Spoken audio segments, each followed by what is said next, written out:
This is Hannibal here from thehannibaltv.com, and as my special guest tonight, none other than former Smoky Mountain Wrestling and ECW star Mustafa, who was partners with New Jack in many places and had a long career, and now he trains wrestlers, and we're going to find out all about him today. How are you doing tonight, sir?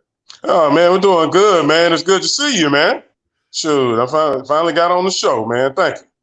Happy to have you. You're in warm California. I'm in freezing cold Canada, -8 here right now. So, Oh man, I'm feeling you. I'm feeling you on that. I've been in the cold weather before, and man, it's something else, man. It's something else. so let's talk about your childhood. Were you a wrestling fan growing up? Yeah, my grandfather got me hooked on it, man. You know what I'm saying? So it was mid-Atlantic where I was living at North Carolina at the time, and so it would come on TV, man, and we was running in front of the TV. Then, man, my he didn't look right. He was like, man, I need to sit your ass down. Wrestling on, man. It was mid-Atlantic, so that was Johnny Valentine is one of my favorites. Wahoo McDaniels, of course, Ernie Ladd. And but the best feud that I used to watch the most was the Anderson brothers versus Wahoo McDaniels and Paul Jones. That's the ones I used to see all the time. Did you ever go and see it in person back then? Oh yeah, man. My grandfather, man, made me miss school one day, man. Told me, hey, you're gonna be sick tonight. It's Tuesday night. It's a Mid-Atlantic Heavyweight Championship match, man, against Johnny Valentine versus Wahoo McDaniels. Nice. The crowds Yeah. were a lot bigger in those days compared to today, I guess. Well, it's because they limit their minds. There's a limited thinking here. There ain't no such thing. It's abundance of negativity. It's abundance of positivity. It's what you're using your mind for. You know what I'm saying? That's thinking, or you can get that integrated thinking that'll move you ahead of the game. You know what I'm saying? Someone on here is asking if you actually smoke pencil shavings.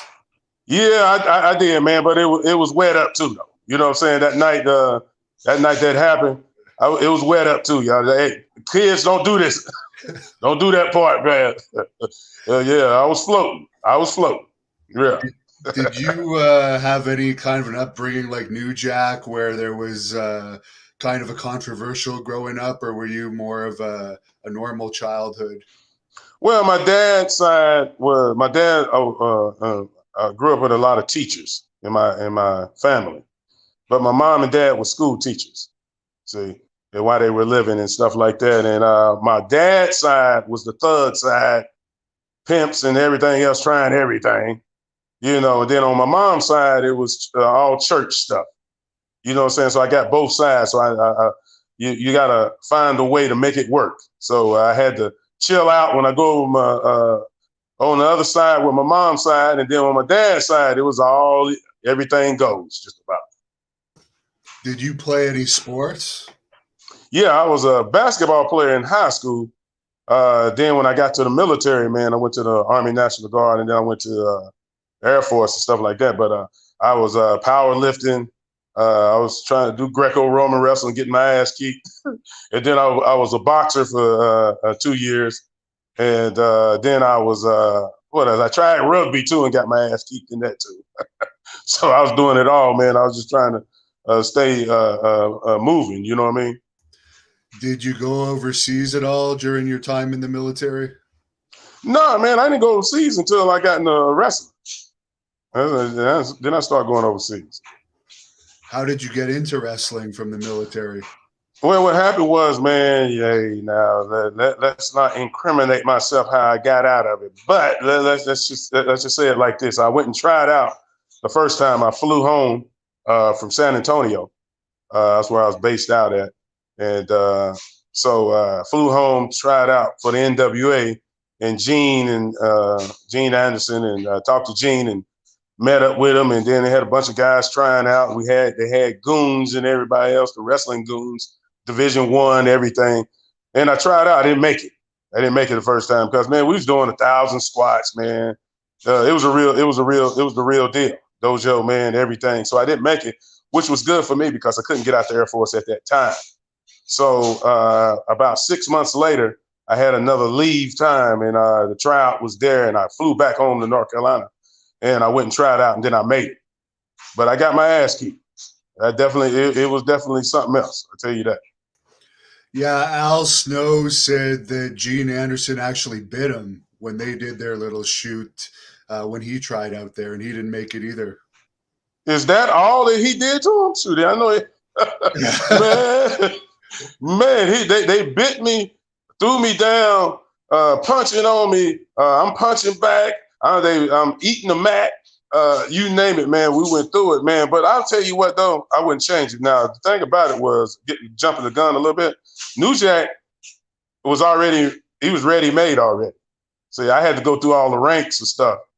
And, so, man, I don't regret it at all. I'm glad I did it, man. It made me a better human being. I'm going to tell you that. How was your match in WCW against Doom when they brought you in for Worldwide? Oh, dude, let me tell you something. Those guys, man, they did a double tackle. You know the double tackle deal. They throw you into the ropes, and then they get in the three-point stands. They hit me, man. And I said, "Welcome to wrestling." When I went down, I looked up in the lights. I was looking all up in the lights, trying to get my bearings and stuff. And I jumped up and I said, "I love it, though." So Butch Reed threw me over the top rope, right? And, my over-top rope skills at that time, being a jobber, wasn't as great as it. So I fell over, and I went over top and everything. Got back to the dressing room, and Butch Reed said, "Brother, you got to do better than that over that top rope. You almost killed yourself." And I guess you also did some enhancement work in your early years with WWE as well. Some of those guys were known to rough up some of the enhancement wrestlers. Did you ever have any incidents like that? No, man. Kurt Hennig was one of my favorite, man. Kurt was stiff, but he hit you in the right places. You know, your chest, your back, drop kick was stiff. You know, but I love it. Kurt Hennig, Jake Snake, all of them took care of me, man, when I was up there. It's WWF to me, but it's WWE now. But it's WWF in my mind. Was there ever any interest in those days of bringing you on since you were a big guy and you had a good work ethic? Hell no, they was missing out, man. You know, some people don't know talent. You know, and I wasn't smart. I wasn't smart enough as I should have been.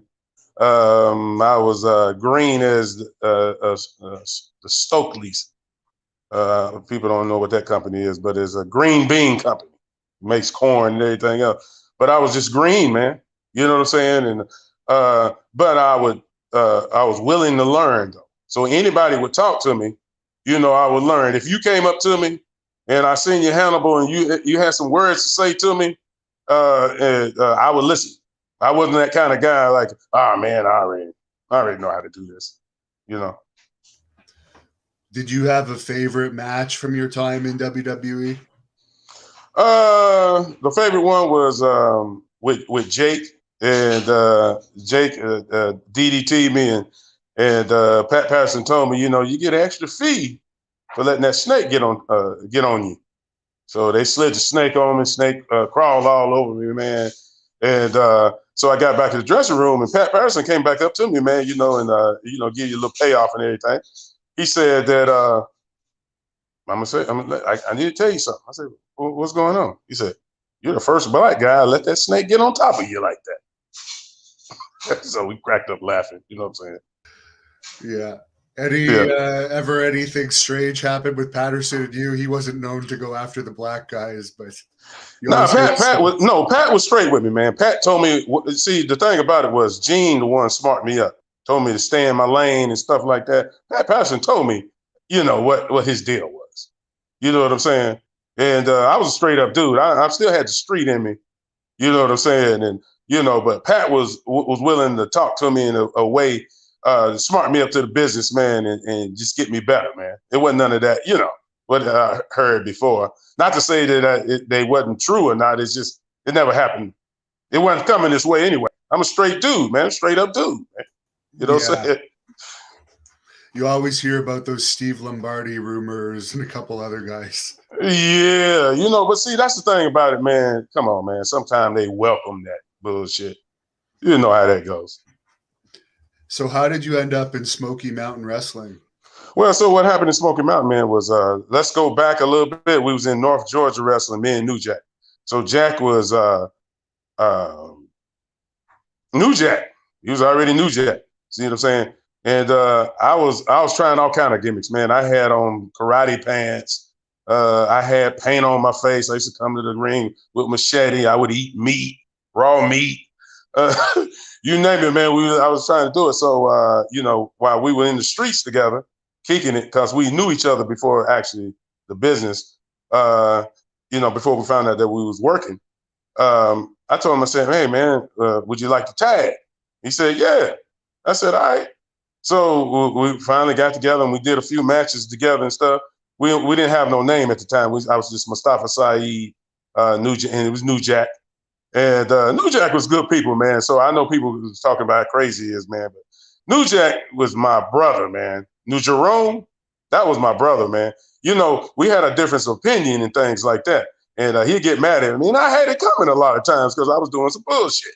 You know what I'm saying? But it was all good. You know what I'm saying? And we forgave each other. And every time they would have a shoot interview and he was going off on me a few times, he would call me that next day. Hey, we got something going on, bro. Stay ready. Stay ready. You know what I'm saying? So what ended up happening was we worked down at Stone Mountain, Georgia in a show. It was with Kevin Sullivan, Ronnie Garvin, and all them guys like that. And we came out and Jim Cornette gave us an offer, man. That was it. What was the money like in those days? I think Jericho said he was making $800 a week or something. Yeah, I was up in there. I was up in that neighborhood, man. See, the thing about it, man, I was really street, man. So I stretched my dollars, man. I knew where to go and what to take, and not in that way, but you know, well, yeah, I was. But you know, I knew what to do, man.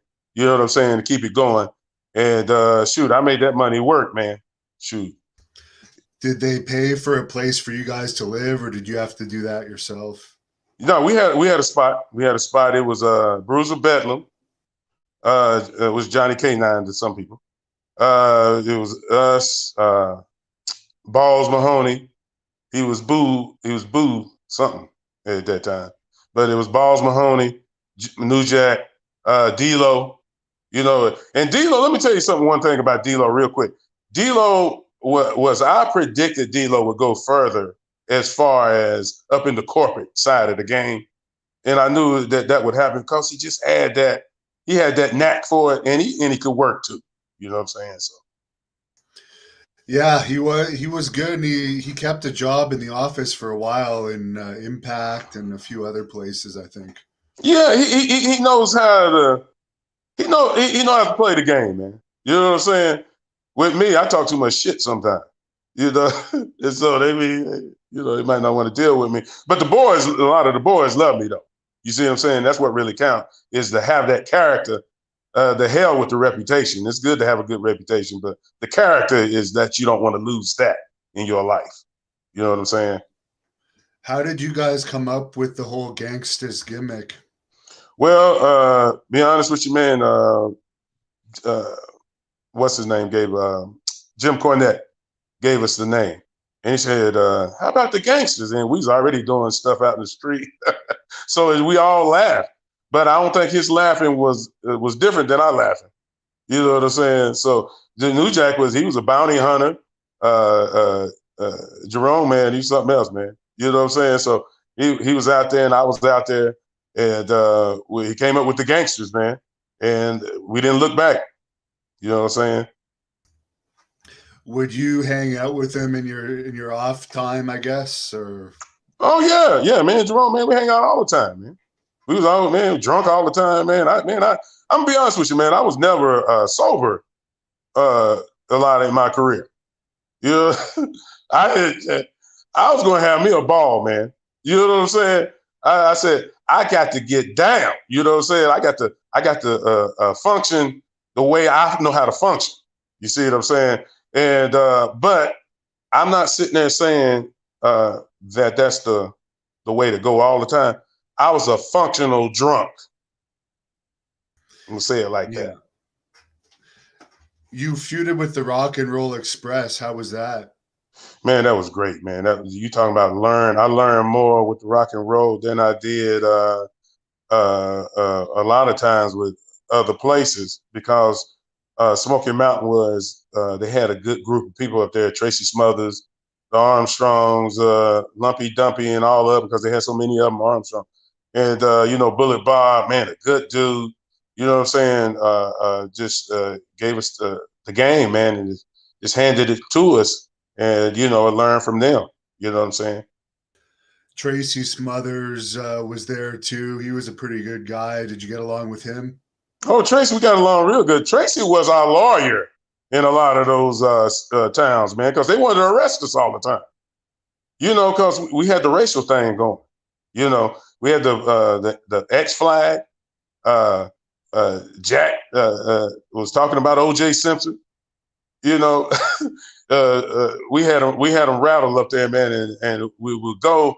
We were big draws in some of the bigger cities, some of the smaller towns, man. It was a good draw, but it was a little different. They didn't like us like that. They didn't like our kind. Yeah, I guess in the South, some of those towns are pretty far back in the times. Oh, dude, hey, they still driving Model Ts, man. You know what I'm saying? No, it wasn't that bad. I'm exaggerating, but it was still going back. You know what I'm saying? Because like you would see things sometimes, you'd be like, "What the hell is that?" And comes the directions. We didn't have GPS at the time, and we used maps and stuff like that. So some of the towns wasn't even on the map. We go to. So I'll give you a good impression of what the one guy told us how to get to the town and get to the place. All right, y'all. Y'all from out of town, huh? I said, yeah, we are from out of town. How'd you know? But anyway, yeah, just make a left right there at the big rock, and then there's a big tree, and it's always a lazy dog sitting there under the tree all the time, sleeping. And you make a right there in the building. It'll be right there. What was the craziest fan experience that you had? New Jack was telling me about a few of them, with the fan attacks in those days.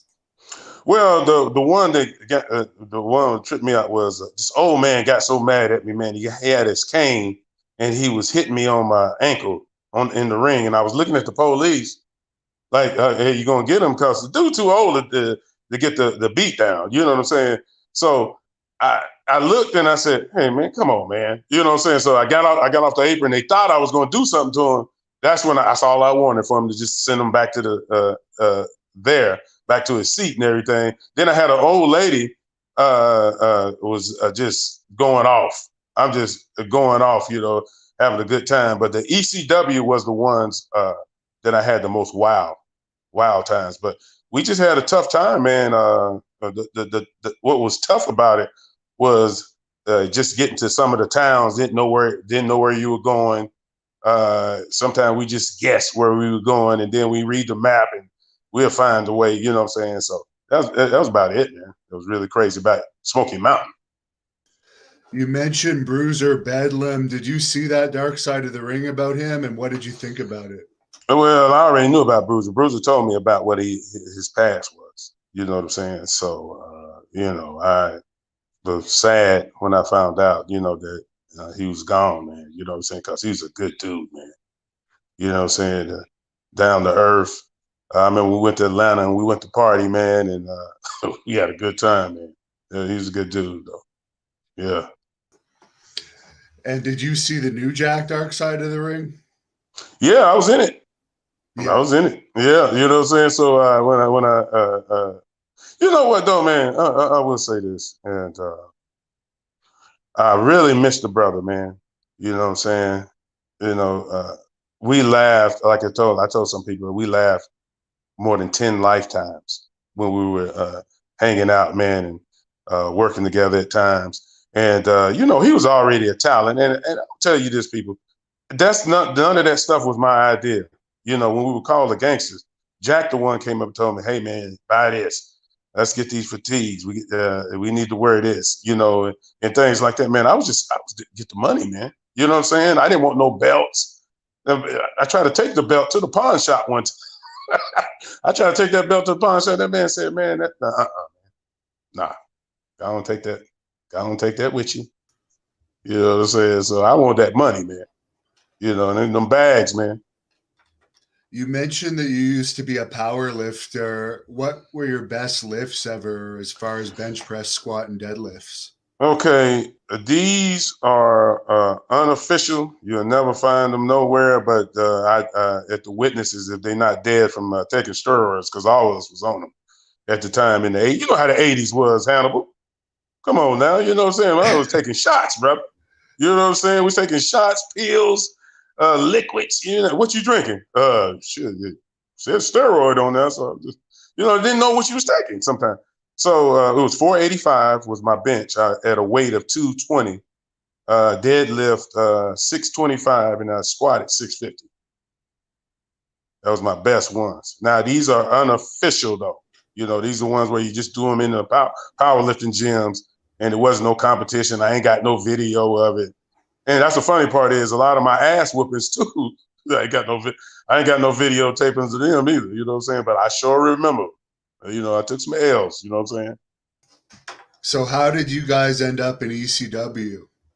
Well, that was Jack's doing, because it was Cornette and Paulie, I think, talked a little bit. I think promoters. Let me tell you something about people like promoters and bookers. They are good at what they do, but don't believe them. Do not believe them until the money's in your pocket. I'll say it like that. But anyway, they were talking, and next thing you know, we end up going up to ECW. Jack told me, he said, "Hey, man, we're going to ECW." I said, "What's that?" Because, like I said, there wasn't no social media back in the day. It was a little bit of internet and things like that, but, it wasn't like it is now, Because first of all, some of the stuff we did back then, we wouldn't be able to be on TV doing some of that stuff. You know what I'm saying? The blood and the chairs and the tables and those things back in the day. And we had the X-rated kind of things with the females, getting pile drive with G-strings on. You know what I'm saying? You want to see that on now, because the way we were talking, it was everything, man. The language was bad. But when we end up there, man, we was pitted. They put us against Public Enemy right away, man. That was great. That was great. What did you think about how Public Enemy were treated in WWE? It looked like they were kind of bullied out of there pretty quick. Well, this is what they do, man.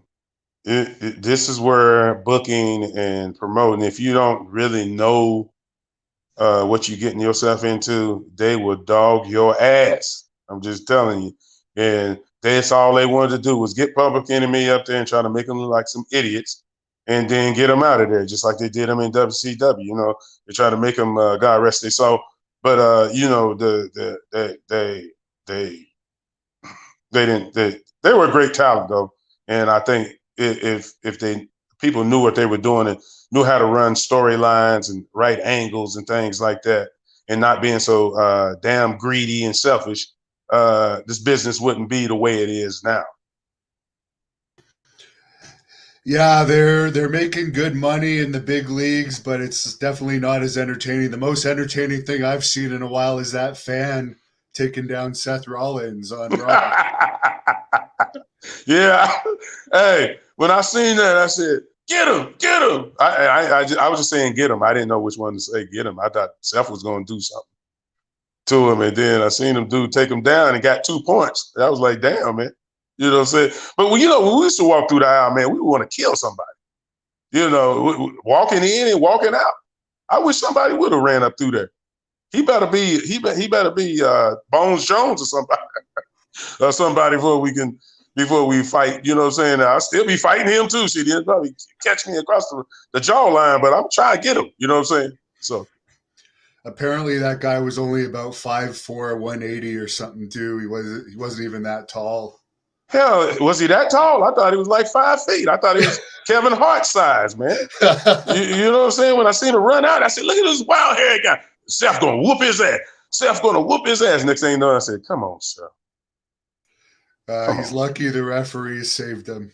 He lucky the referees are some shooters. See, some of the referees used to be shooters. See, a lot of people don't know that. See, some of the referees will whoop your ass. You know what I'm saying? Right. David wants to know your thoughts on Paul Heyman. Let me tell you something. Paul Heyman is the most, he's a low-life, backstabbing, one of the greatest people I ever worked with. I got so much respect for him. He was a low-life lying ass. You know what I'm saying? And I lied too. And boy, we enjoyed each other's lies. You know what I'm saying? And that's how we worked out. We worked together, man. You know what I'm saying? Are you surprised that he has such a prominent role still in WWE? Who, Paulie? Yeah. Boy, yeah, man. You listen to him talk. He'll talk water into an ocean. Yeah, I'm just telling you how he is, man. He'll say some stuff to you, and I didn't never go for it, but you know, shit. I'm from, man. Shit, you come on my daddy's side, man. We had some people, man, that do some stuff, but he was just he was a good dude to me, man. You know what I'm saying? But we got along because I wasn't shit at times, and he wasn't shit. You know? Yeah. But he was good people. Maria wants to know who was your stiffest opponent. Stan Hansen. And Stan was that's a good dude, man. Stan got back there and he knew I was green as the grass outside right now. And he told me, he said, man, just follow me and just listen to me. And then we didn't go over nothing. We didn't go over anything. No, it was just the finish. His lariat was the finish. And knock you in the next week with that lariat. Everything was stiff. His punches, the kicks to the head, man, I loved it. It was cool, man. It was cool. They came back in the dressing room and asked me, how was everything? Bill Dundee, and he was a producer down at WCW. He said, man, you all right? And I said, yeah, I'm good. He said, you sure? I said, yeah. He walked out the dressing room. I said, hey, Stan, want to work you again the next night over at the job for him again the next night. I said, all right, cool. Got my ass whooped again. Man, it's like a tornado when you get in the ring with him, though, man. Man, I will tell you, he said, this is the money maker right here. He always told me that. He said, it's the money maker. That's how you make your money. You know what I'm saying? So. Someone's asking your thoughts on Mikey Whipwreck. Mikey, man, I miss you, brother. He's good people, man. You know, he ain't dead. I'm just telling him, I miss him. But yeah, he was good people, man. A great talent. I thought he was good talent. He had that look like, please help him. He looked like he's dying out there. And then he'll make his comebacks, man. And yeah, he was good. He was pretty good, man. Jeremy wants to know if New Jack ever had beef with you for trying to get over in tag team matches. This must be from one of his shoots. Man, like I told him, I said I had it coming. You know what I'm saying? Because there was the times I went out to certain places, man, and I did a few things I wasn't supposed to do. You know what I'm saying? I didn't pay attention to the details, to be honest with you. And Terry Funk went out there and told him, Jack, I think he's trying to take you. I think he's trying to take your gimmick. So I told him, man, I wasn't trying to take your gimmick, man. I got out there and this promoter, man, I take full responsibility. What I'm trying to say is I take full responsibility what happened. You see what I'm saying? By not paying attention to the details of what was going on. But nah, New Jack was New Jack. That was his stuff, man. You know what I'm saying? I was just there, and we were tagging, and we had a good chemistry together when we were together. So, but he's my brother. See, these people don't understand that. If you ain't never argued with your brother or family members and things like that, I don't know if you got any love for each other. To be honest with you. I see. Mr. The Doc wants to know about the Chad Austin beatdown. What did you think about that? Oh, man, when you get in the ring, that's what happens, man, sometimes. Shoot, I got a beat down. You know how many beat downs I got when I was jobbing? Super jobbing. I'm saying it like that. I make up my own lyrics here. So the hell with her, he didn't say something right. But you know, when I was super jobbing, man, the Steiners threw me all over the place. The Road Warriors, Doom, Ron took care of me. Scorpio, Too Cold was tough. You know what I'm saying? I went through a lot of people, man, and you name a man up there. You know, Kurt Hennig, like I said before. You know what I'm saying? I got a lot of beatdowns, man. That wasn't nothing. What they talking about? I mean, it was rough, but come on, stop it. Jeremy wants to know if you were there for the mass transit thing, and what are your Of thoughts? course, I was in the ring when I seen that blood skeeting everywhere. You know what I'm saying? I was the one who picked them up and power slammed. You know, I didn't know. Next thing you know, I looked back, man, I had blood all on my back. And I said, oh, boy. I said, we're going to need a medic. And the kid said that we're in the back of the dressing room, okay, that he was 21. But he just didn't. I had a bad feeling about before I even went out there because he wasn't in good shape. You know what I'm saying? He wasn't in no kind of shape at all. Not to say that you got to be muscular, super muscular, but come on, man. The man must have had at that time, and I'm not now. I know he's gone now, but you know, he must have had 30-50% body fat on him, man. You know what I'm saying? And it's okay. We knock dead people on this channel all the time. Okay, I got you. And, you know, he didn't belong, man. You know what I'm saying? 21. That's what he said he was, but he wasn't but 17, man. And Jack got a hold of him. It was over. And then I got mine in, and we got out the ring, man, and said, man, it's terrible out there. I said, what? And I looked back, I said, man, look at all that blood. Yeah, I mean, I've seen a lot worse than that working in bars. So I thought that people take that incident a little bit too seriously for what it was. It's nothing that bad, really. Exactly.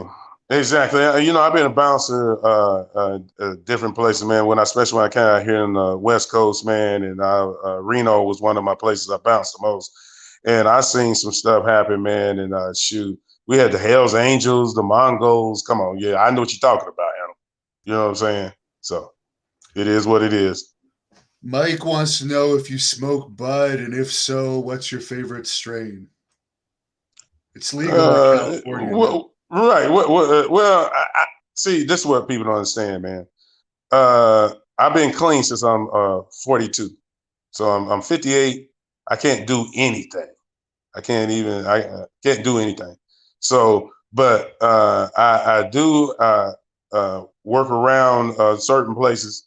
You know what I'm saying? I'm an independent contractor in different places, man. And at that time when I was hitting it, it was Trainwreck was my favorite back in the day. Now, I don't know if anybody know what that is.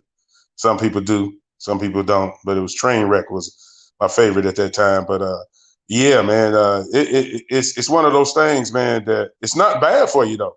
I keep telling people all the time, man, weed is not like alcohol and those over the counter and the prescription drugs, man, and be tearing people up and stuff like that. A lot of you going to end up smoking it later on because you're going to have to stay your ass alive. You know what I'm saying? So you better enjoy it while you can. They got the edibles and everything too, the gummies. You know what I'm saying? And I can't do anything right now. And the THC pens, which are great. Oh yes, yeah, all that stuff, man. I don't knock nobody smoking weed because I see people go to speed limit when they smoke. When they drinking, they go on 156 miles an hour, like one guy we seen on my team, the Raiders. Okay, it's good for you, man. It's nothing wrong with it in my book. Yeah, and for the bouncing, I'm sure you wouldn't be too worried about a guy coming in who was high compared to drunk or on coke or crystal meth. Right. You see what I'm saying? And those drugs, like anything a man put his damn hands on a lot of times, and don't let it. It doesn't naturally grow. You know it's gonna be fucked up. Let's keep it real. Dale wants to know if you had any interactions with the Undertaker. Yes, we were main event against each other 2 nights down in Smoky Mountain. And Big Mark is a good dude, man. He always try to help us advance. And due to the fact that my reputation and New Jack's reputation, which was a lot of that fed off of New Jack, it gave us a harder time to get in those kind of places, which I'm glad, man, because like you really you give up everything, man. You copyrights this and trademark that, and man, you know, guys can't even use the name they use in WWE unless they buy it. Yeah, what do you think about WWE still saying their people are independent contractors when the contract is like this thick and you basically sign away everything to them, it seems? Well, I tell you one thing, you better get you a lawyer. You better get you a lawyer and another lawyer to read some of those contracts they got now. Because I'm going to tell you, once you leave, man, you have a hell of a time working somewhere else unless you got your T's crossed and your I's dotted. I'll say it like that. Egyptian King wants to know why you never went to WWE under a contract. You and New Jack would have had amazing matches against the Hardy Boys, Too Cool, and APA, he says. Well, to be honest with you, man, I just didn't like the corporate side of the game. Not to say that I didn't want to go. Would have went, but something protected me from going at the time because I was still going independent. I was still going out to. I went to Japan, went out to England, went down to Puerto Rico. You know, I just liked it better that way. You know, now would I have taken the contract, not knowing no better? Yeah, I would have been one of those ones that signed it too. You know, next thing you know, oh, you can't use your name, you know, kind of guy. So I'm glad it didn't happen, to be honest with you. Speaking of Puerto Rico, how was your time down there, and did you ever have any pay issues? Never had no pay issues. I went down there because it was a little personal vendetta for me too. Not you know what happened to Bruiser down there, and shoot, I had to go and see, man. I had to go see what was all the hoopla, man. You know what I'm saying? About everything. Puerto Rico is gangster, man. You know what I'm saying? You got to know where you're going, and you better know somebody that knows somebody because hey, Camacho Macho Camacho got it. He got shot in the face down there, you know, and died, you know, in the hood, on the wrong hoods. You know what I'm saying? Couple of guys get it, man. I went to projects all the time because I was drugged out. I was drugged out and alcoholic at the same time. But shit, I show up to them shows on time, and I could go 30 minutes, 60 minutes, you know, if I had to, you know, because back then, you know, at those times you can a lot of chain wrestling, you know, you still grab holes, work them, and things like that, and Puerto Rico was so damn hot. You know, I drank a case of beer before the match, and I'd be done sweated it out before I even get out to the ring, you know, and my match come up. So. And the other good thing, if you're an alcoholic in Puerto Rico, alcohol is really cheap there. Yes, I'm gonna tell you right now, So is cocaine. Not that I would necessarily know, but it's like $20 a gram.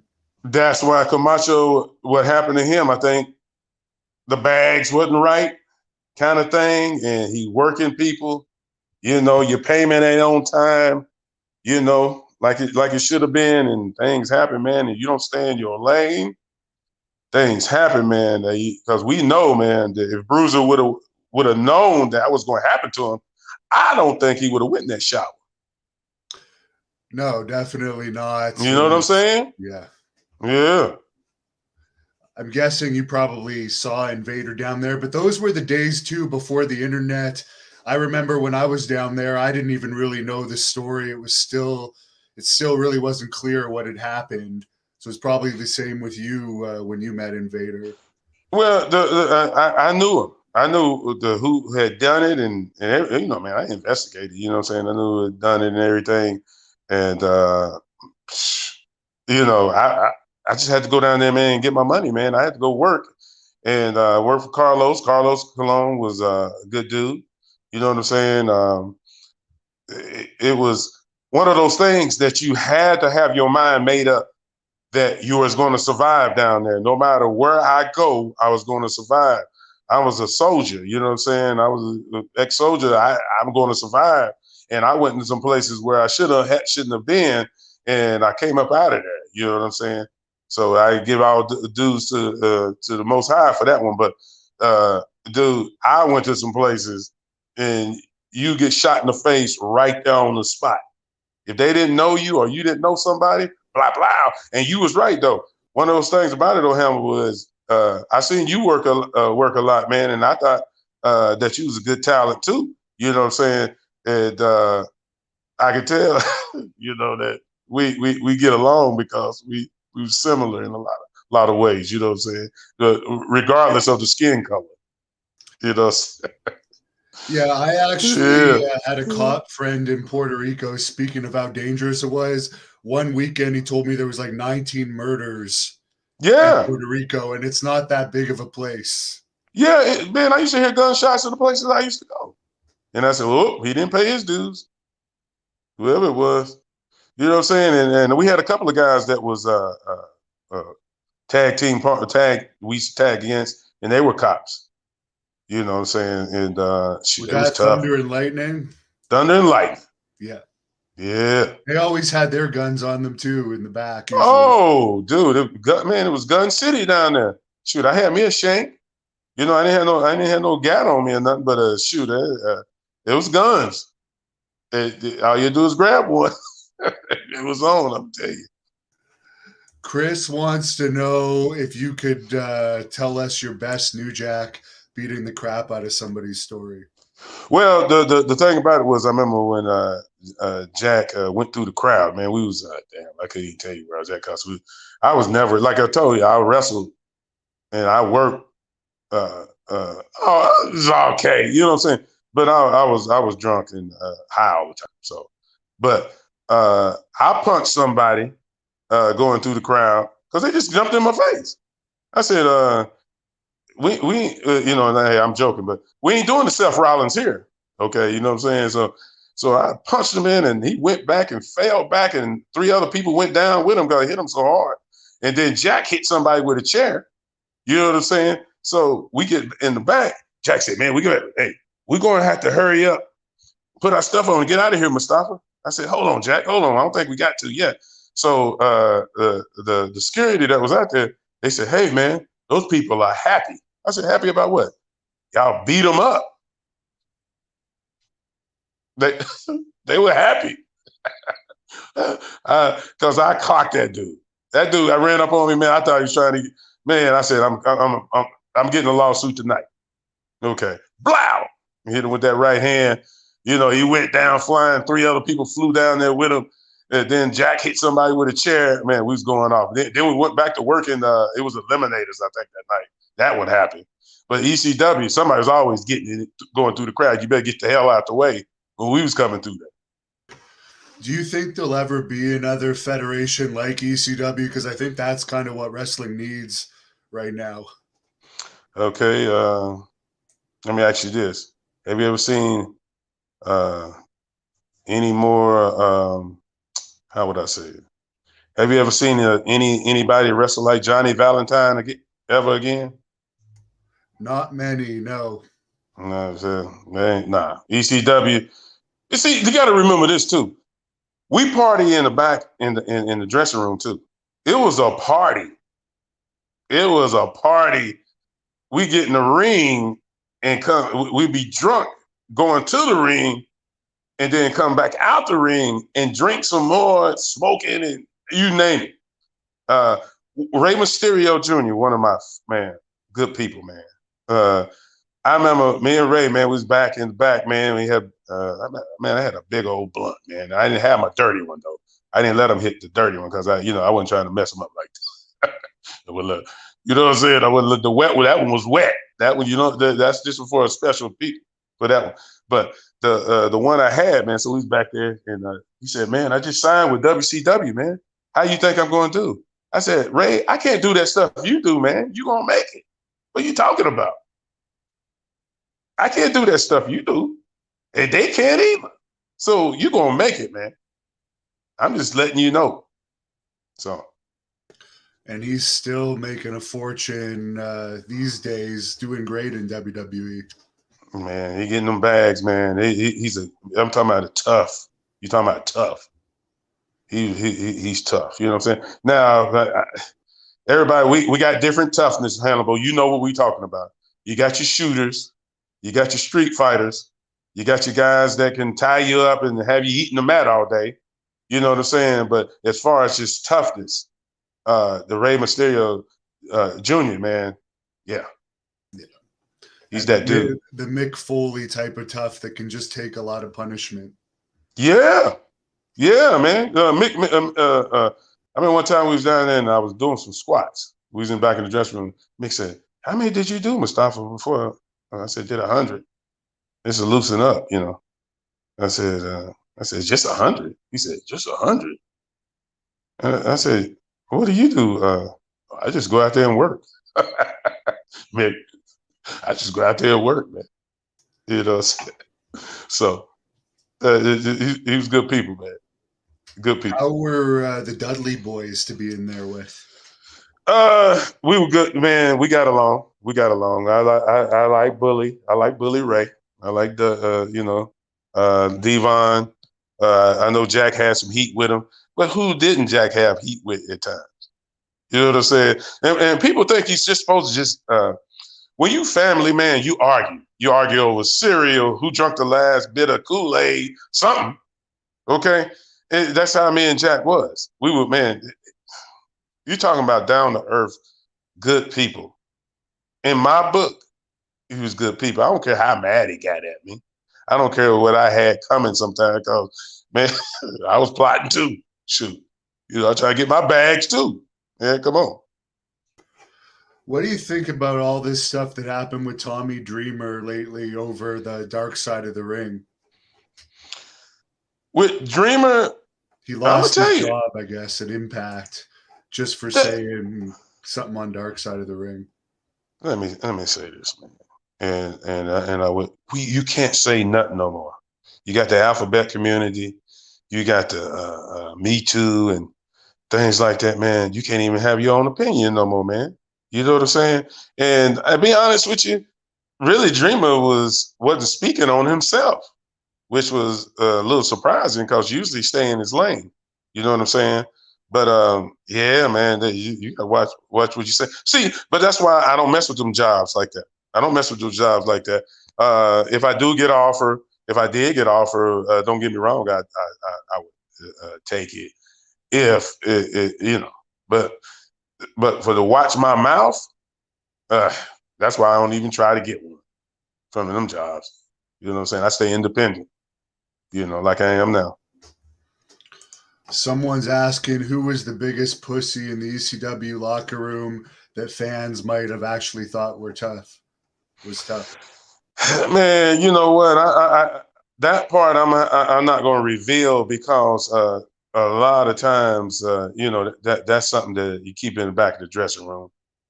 You know what I'm saying? I personally didn't see my energy is I can't blame nobody but myself. Some things are out of my control, but there's a lot of things, my thoughts and stuff like that. So I protect the boys. So say Hannibal, say what happened. You went back there and whooped somebody's ass real good, right?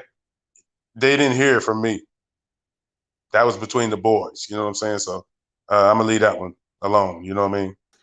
Oh yeah, I understand. One guy that you mentioned earlier that is really tough, and I know from experience, is Too Cold Scorpio, and Tyree wants to know your thoughts on him.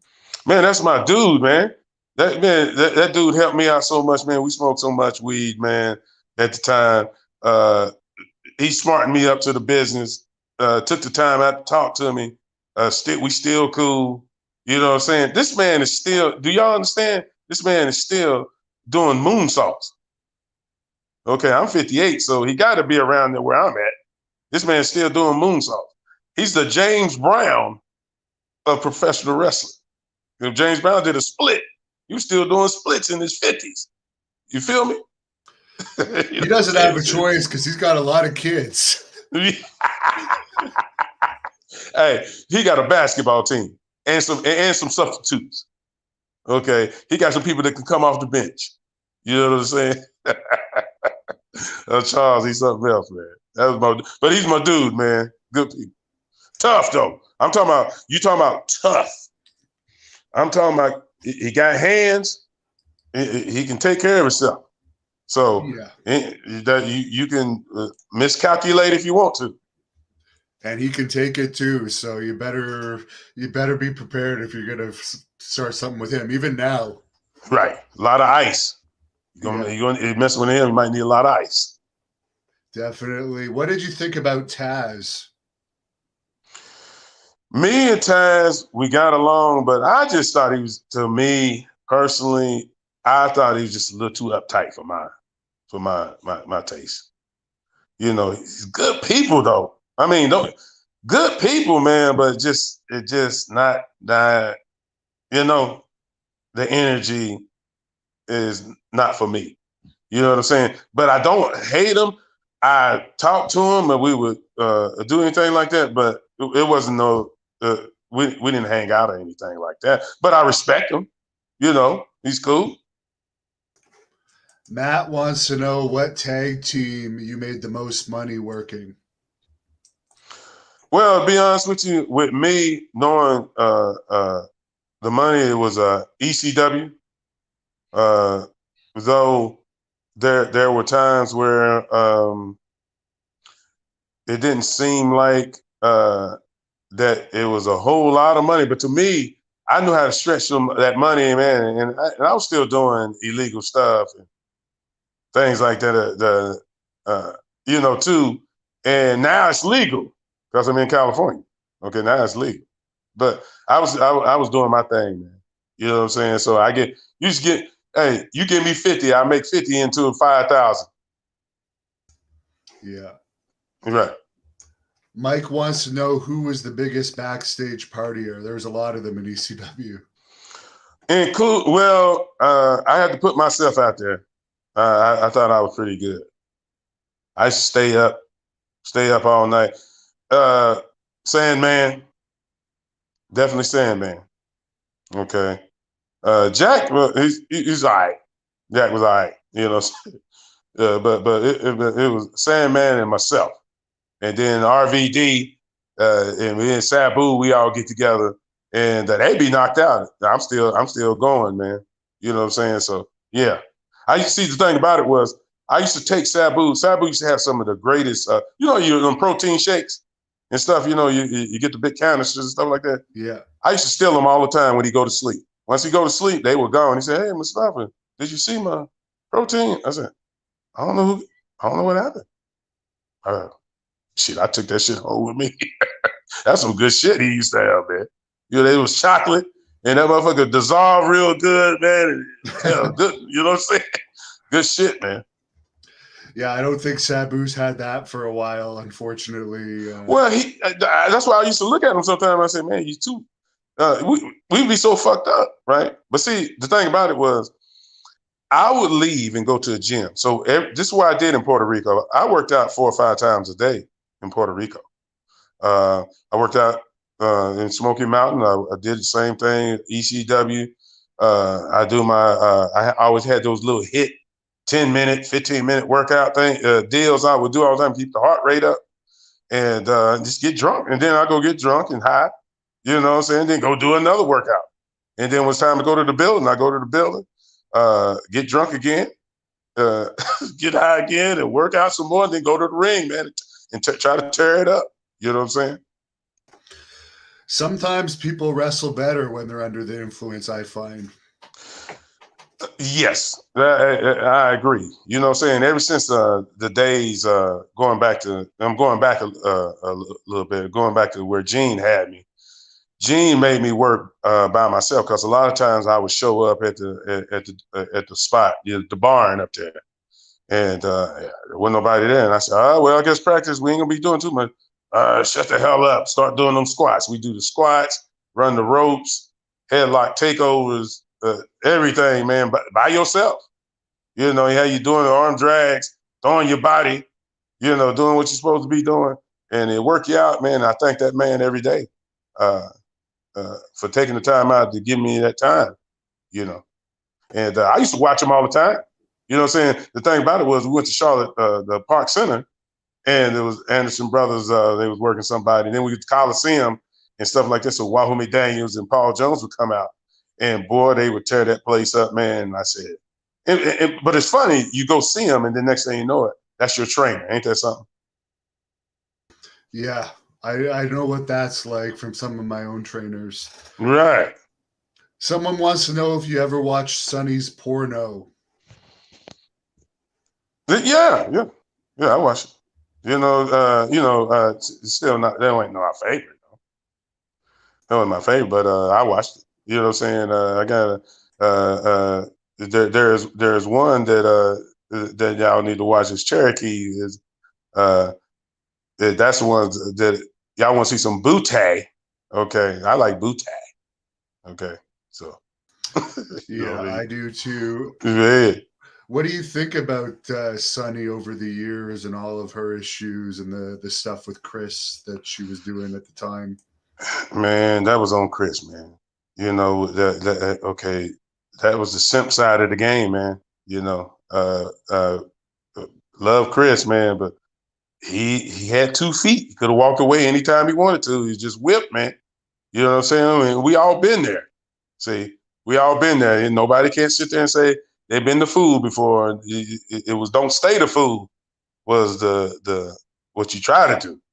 Okay, but everybody's been there, man. You name them, they got women problems. That's the way of the world. I mean, that's what brought down the world a lot of times because of the men can't control their urges. You know, they thinking with the small one instead of the big one. You feel me? Yeah.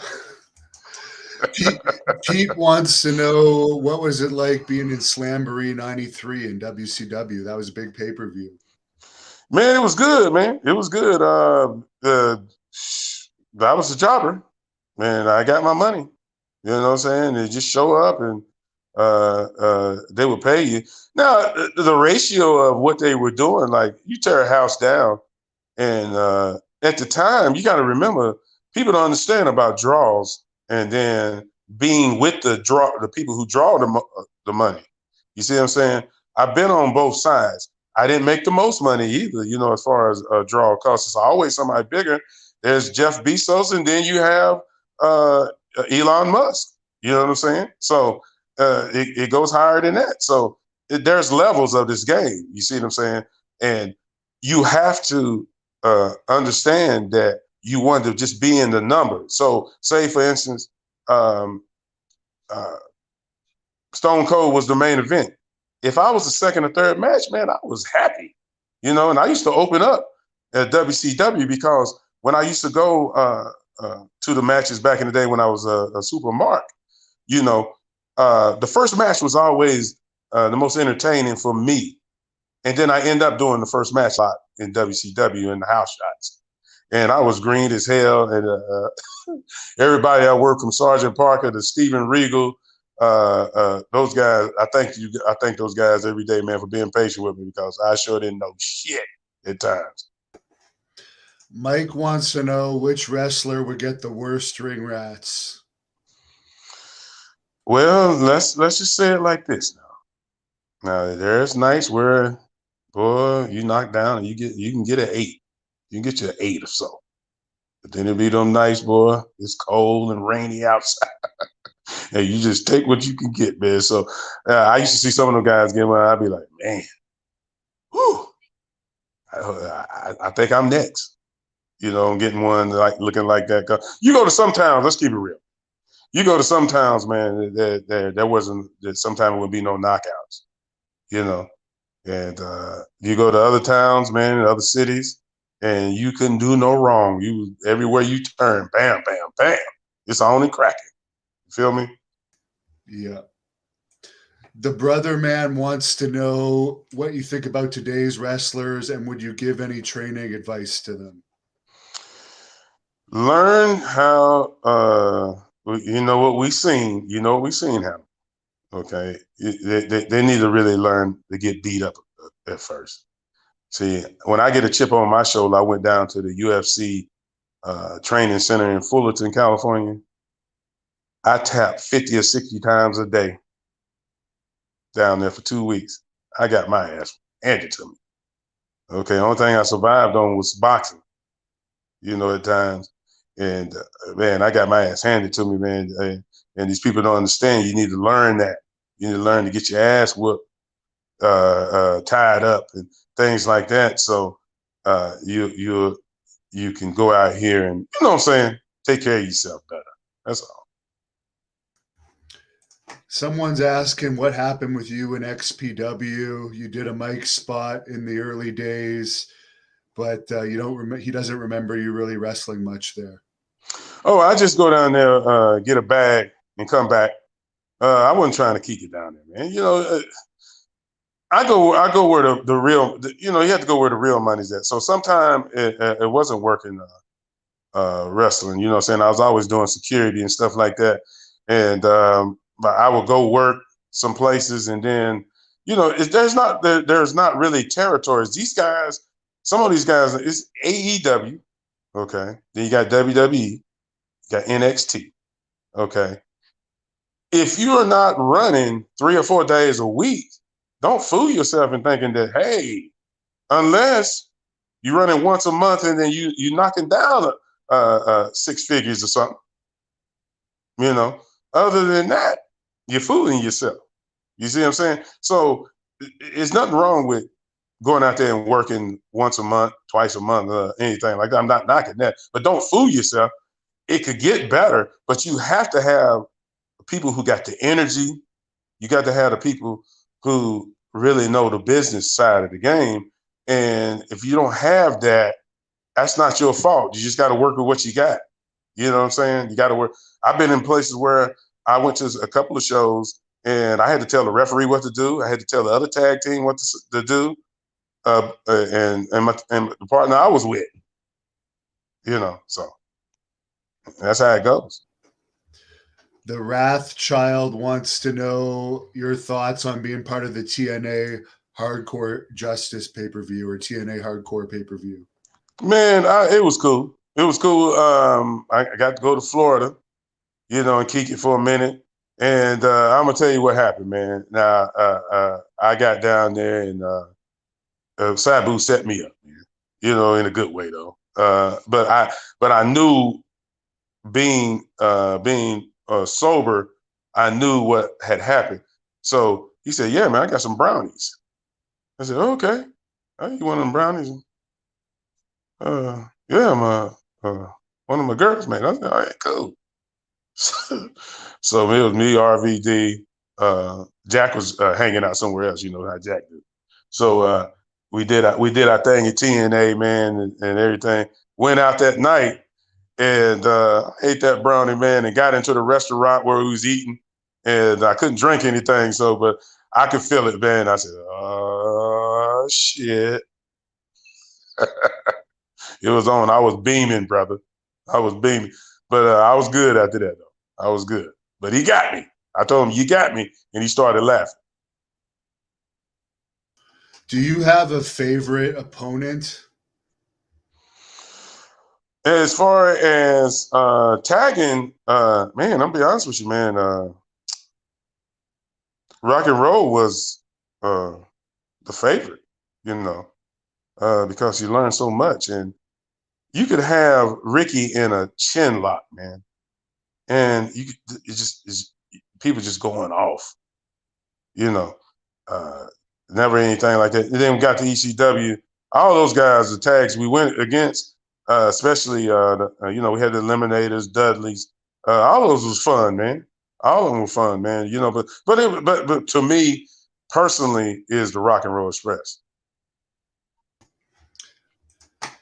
Garmami wants to know who is the greatest hip-hop artist of all time in your opinion, and how did 1990s gangster rap influence you and Jack's in-ring personalities? Well, we were. I was already West Coast. I was living in Atlanta, but I was already doing the West Coast. As far as hip hop artists, As far as lyric wise, is BDP. You know, that BDP is lyric wise.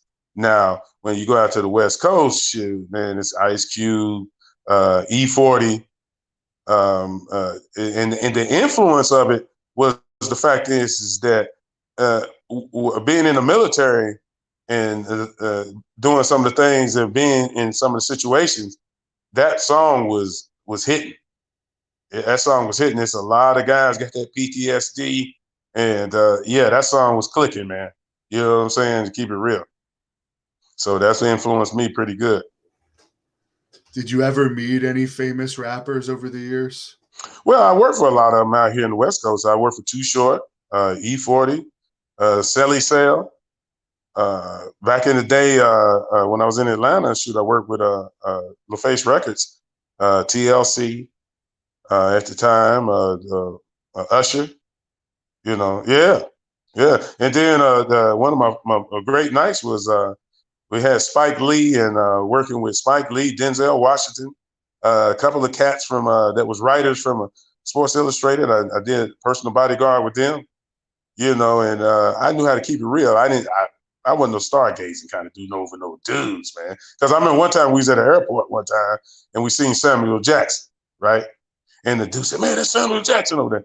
I said, "Man, do not ever tap me on my shoulder over another dude. I don't care how much money you make it and how famous he is. It's got to be the females if you're gonna get my eyes." I'm just saying. So how was TLC then? Oh, they was cool, man. Shoot, I remember one time we had I went over to L.A. Reid's house, man, and Big Daddy hooked me up. He was a bodyguard. He's 6'9", 320, 325 at the time. And I got hooked up with him down to Animal Kingdom the same day I met Lee Haney. You see what I'm saying? And then Evander Holyfield came in to work out at the Animal Kingdom down in Atlanta. So then I happened to look up at the billboard and seen a card. And next thing you know it, talked to Big Dan. Big Dan said, "Hey, man, when can you start working?" I said, "Man, whenever you need me." Next thing you know it, man, we was on our way over to, it was Pebbles and L.A. Reid, went over there. And I think they didn't want to use me at first, but they didn't understand I had just got the deal over at Smoky Mountain Wrestling. So I had my gimmick on. So I had my rubber bands on my chin, long hair, chin hair, and then I had my braids and everything. And I think it scared the shit out of them, to be honest with you. But the son at that time jumped down and said, "Hey, that's Mustafa Saeed." I said, "Damn." And that's how I got the job. So I went over there. It was Outcast. Outcast used to come to the hood down where I used to live at, down in Buckhead, down that way. And yeah, the nickname, the name the street I lived on was Copeland, but the nickname was Dopeland. So we had all of them come down there, Outcast, all of them come rap. Then got to see them again at the Gold Record parties with Biggie, Puff, met Fat Joe. Yeah, man, MJG and 8 Ball. Yeah, I've been around some people, man. Do you still do security now? That type of bodyguarding work? Hell no. Man, you see how this shit is now, man. You need a bulletproof vest and a helmet on some of these places you go. Now, I'll tell you what I will do. I'd rather work at, country music. That was one of the easiest gigs I ever had. I think it was Garth Brooks and was working that night. Man, they fed us so good, man. And they took care of us. It was easy that night. No problems. You know what I'm saying? So, but you do those rap. If you do rap, it's going down. You see what happened? The last thing happened in Astro World. I don't know what happened there. Oh yeah, well, it's a rapper, man. The guys will probably look him up for me, but it was a rapper down there, man, in Houston, and he did a big show, and man, people started falling out. Now, I don't know. A lot of people are saying that it was fake news, a lot of it, but I don't know. What I'm saying is it went down. And people crashed through the barricades, and ran up on the stage and jamming people, and it was ugly. You know what I'm saying? So yeah, they got sued, lawsuits everywhere. You know what I'm saying? It's bad. It was bad. What was the worst bodyguarding situation you've been involved with dealing with some of those rappers? No, I'll be honest with you. The worst one I had been in was BDP. A couple of other rappers I know, Two Live Crew. A couple of them was there, and things, man. And then a fight broke out, man, and chairs was flying. People getting knocked down, all kind of stuff. I was running people out and running right back in there, ducking chairs. Trying to get people out of there. That was one of the worst nights as far as, could have been serious, real serious. Gunplay was out there too. It was shooting outside, everything, man. Christopher wants to know about your time in Japan. Well, I went to Japan. I went to Big Japan Wrestling and went out there, man, and worked and yeah, it was cool. I went out there and did my thing. One of the stories was I worked one of the guys, I can't remember his name now because it's so long ago, but he was actually doing a shoot, man. He was kicking them legs real hard, man. So I had to do what I had to do. I had to clothesline him and I put him out. And I wasn't really the finish, but I caught him with a clothesline upside his head. You know what I'm saying? Because hey, they stiff. Okay, you know how that goes. They stiff. And some people you work out there, they real stiff. So you got to let them know you there. What were your thoughts when you heard that New Jack passed away? Man, be honest with you, man, I sat in my room, man. I felt like it was, probably 24 hours on. I was at the gym first though, and guy said, "Man, I think they said New Jack's gone, man." I said, "What?" I said, "Not Jerome, man." So next thing you know, D-Lo talked to him, man, and said, "Yeah, he's gone, man." I said, "Damn, wow, that hurt me, man. I was hurting." People don't understand, man, when you real brothers and you got love with each other, man. You don't even pay attention to that stuff in the past. You know what I'm saying?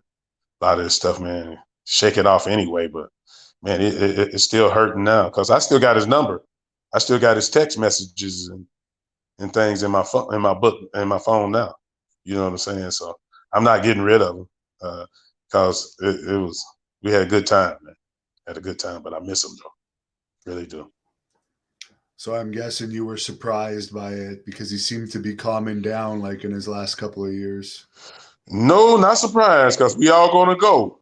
Yeah. It was just that it's just that we still had things to do. We still had projects to go and everything. Had things working things out, and he's gonna watch out for number one first. We all do. You know what I mean? Come on. And then when he felt like, hey man, I got something else for you, Mustafa. You want to do it? I said, let's do it. But I really miss him, man. Because we came up together. We came up together and we grew together. We grew apart at times, and then we came back together with brothers, man. Damn, that was my boy, man. What did you think about the program you did with them in ECW where they split you guys up? Were you for that? Yeah. I'm a businessman. I'm a businessman. You know what I'm saying? It's a work, and at that time we drew a lot of money. And it was cool. I didn't have no problem with it because I understand the business. Some guys really don't understand the business side of the game, man. You know what I'm saying? It's like if you babyface, heel, or something like that. People say something about you on the net. People, they text back. They tweet back, and when people I don't have people say, "Man, you ain't shit. You can't wrestle." But I don't have people say, "Hey, I'm the greatest thing since the cell phone." You know what I'm saying? So some places you go, you're gonna be like, some places you're not. Get over it. Come on, man. This is a grown man business. This ain't that bullshit. You know what I mean? Now you're training people a little bit still. How did you get into that? Well, since this COVID hit, I ain't touched a soul since. But what I did was I would work guys as we was getting paid. So some of the guys would be green. So the JR Kratos, he was still learning at the time. Now he's doing his thing. Jacob Fatu, the Jeff Cobb, um, Tim Thatcher. We got a few guys out there, man.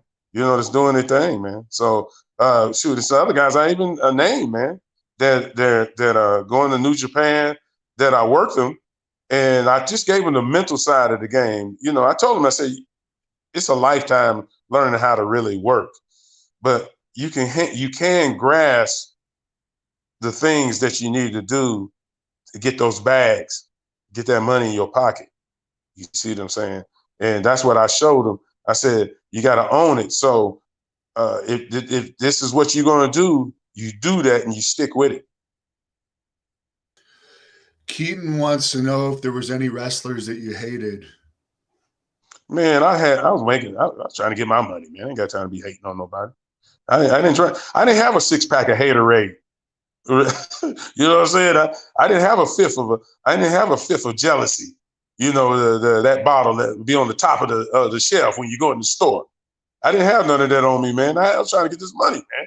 So if they didn't fit in, if I couldn't draw no money with them, and we worked together and couldn't make no money with them, shit, see ya. Wouldn't want to be you. Ronan wants to know, what was your favorite area to work?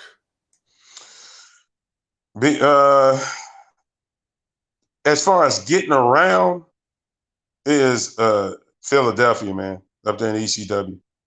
You know, getting around, because I had my folks up in Philly. I had folks down in New York, South Bronx, you know, at the time. Had some people over there in Jersey. You know, ECW was the joint for me. So, but as far as the area of learning was Smoky Mountain. But as far as getting around, partying, and meeting people, man, it was New York, man, ECW. Yeah. Now, as far as your social media, where could people follow you? If you even do a lot of social media these days, where could they contact you if they want to book you for an autograph session or anything like that? Just hit me up on Mustafa Saeed, man. And if you really want me there, man, see, this is the thing. You know, once you start making some real money, you know how it is, Hannibal. You start getting some real money. Some people give you offers sometime, man, and y'all still in that side of the thinking. I don't fool with you. You know what I'm saying? If what I'm making I'm making now, and I can get out there and get it, and then you arguing over that whatever I asked for, I ain't got time for you anyway. You ain't got time for me either. It'd be a waste of time on both sides. So, but Mustafa Saeed, just look at Mustafa Saeed, and get in contact with me like that. And people, man, y'all need to pump y'all brakes, man. A lot of times, I'm not saying I'm the most popular guy, but I'm not that dude, man, that talks about certain things that y'all want to talk about, man. I'm past that stage. You know what I'm saying? I ain't got time to talk about you like that. You know, I ain't got time to talk about somebody else like that unless I say it to him personally myself. You know, so I'm just not perfect, but I just don't have time for that. So hit me up if y'all want to do some business, man. I'll be ready and everything, man. And Hannibal, I'm gonna tell you, man. I want to thank you, man, for having me on here, man, because I watch your show a lot, man, and it's times, man, you don't realize how much you crack me up, how much you make me laugh at times. I'm looking at it and I say, look at this fool. You know what I'm saying? Well, Yeah. the fans have liked this. You're welcome back. Anytime you want to get something off your chest, just send me a message and we'll be happy to have you back.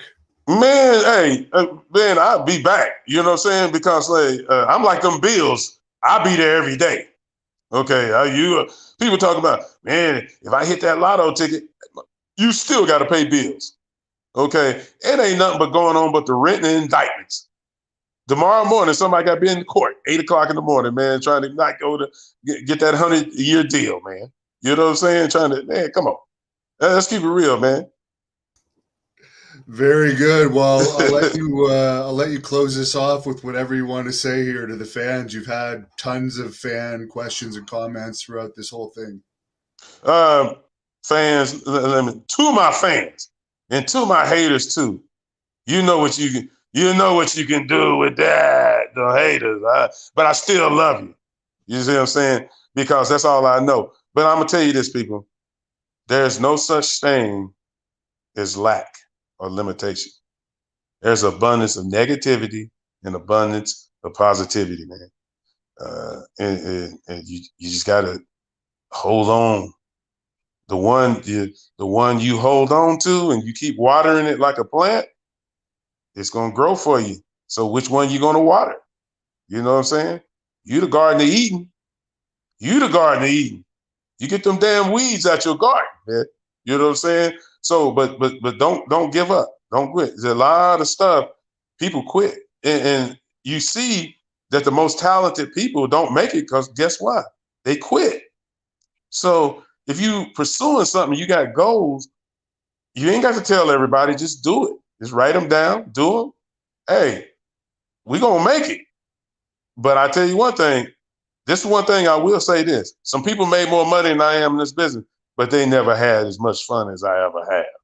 I say, I want my kids to be better than me. I told them that, but you can't have as much fun as I have because you can't get down like I can when it comes to that. You know what I'm saying?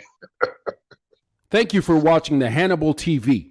Please like this video if you enjoyed it and click the subscribe button to not